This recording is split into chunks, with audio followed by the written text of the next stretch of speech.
ઉપવાસ કરો ને તો બહુ શ્રદ્ધાથી કરજો. શ્રદ્ધા હશે તો તમને ભૂખ તરસ લાગશે નહીં. તમને એ દેવ શક્તિ આપશે, બળ આપશે. મેં આ ચમત્કાર અનુભવ્યો છે. એટલે કે તમે ચતુર્માસ કરો વગર એમ આ પરમાત્મા કૃપા કરે ત્યારે થાય છે. એટલે જ્યારે વ્રત ઉપવાસ કરો ને એ પરમાત્મા પ્રત્યે પૂર્ણ શ્રદ્ધા રાખો, એ તમને બળ આપશે.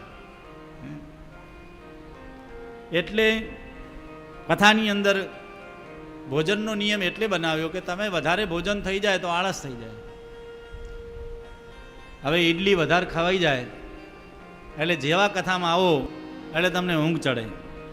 મને અહીંથી જ ખબર પડી જાય કે હા કોણે કોણે વધારે પ્રસાદ લીધો છે. હા, કારણ કે મને તમે ઉપર બેસાડ્યો છે. મને અહીંથી પહેલાં બેન બેઠા ને અમારા ચંપા માસી, ત્યાંથી છેક બેઠેલા પેલા વડીલ સુધી બધા તમે દેખાવો છો સ્પષ્ટ.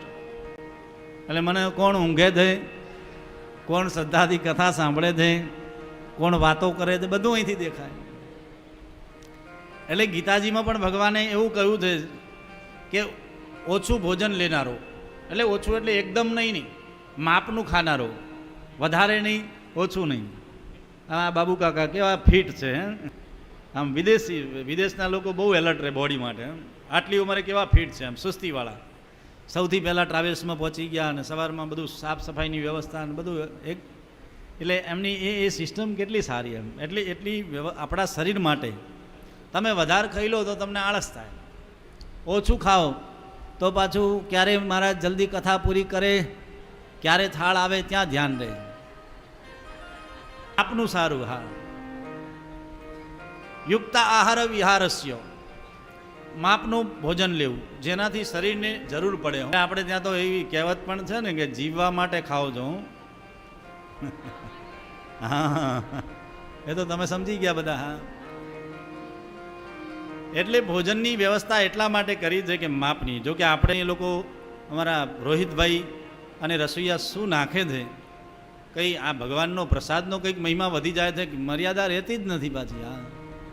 હા હા, થોડું વધારે ખવાઈ જ જાય છે. મને કાલે અમારા ઘરનાએ રોક્યા કે તમે રોજ કરતા હવે વધારે જાઓ છો. મેં કીધું તો હવે બ્રેક. કારણ કે કંઈક મીઠાશ એવી આવે છે પાછી. બોલો શ્રી કૃષ્ણ કનૈયા લાલ કી, શ્રી ભાગવત ભગવાન.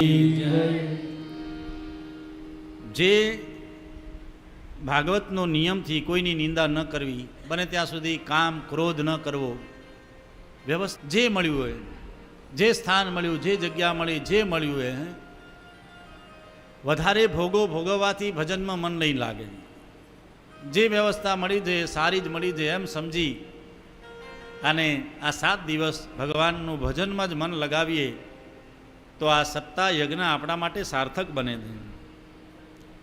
સુખદેવજી મહારાજ કહે છે, શ્રીમદ ભાગવતમ પુરાણ તિલકમ યદ વૈષ્ણવાનંદનમ યસ્મિન પારમહંસ્યમેવ મમલમ જ્ઞાનમ પરમ ગીયતે યત્ર જ્ઞાન વિરાગ્ય ભક્તિ સહિતમ નૈષ્કર્મ્યમાવિષ્કૃતમ તચ્છૃણવન પ્રપઠન વિચારણ પરો ભક્ત્યા વિમુક્તે નરઃ. સુખદેવજી કહે છે, સજ્જનો યાદ રાખજો, બીજું બધું ધન તો અહીં જ રહેશે, પણ ભક્તો માટે, વૈષ્ણવો માટે સાચું ધન છે ભગવાનનું નામ.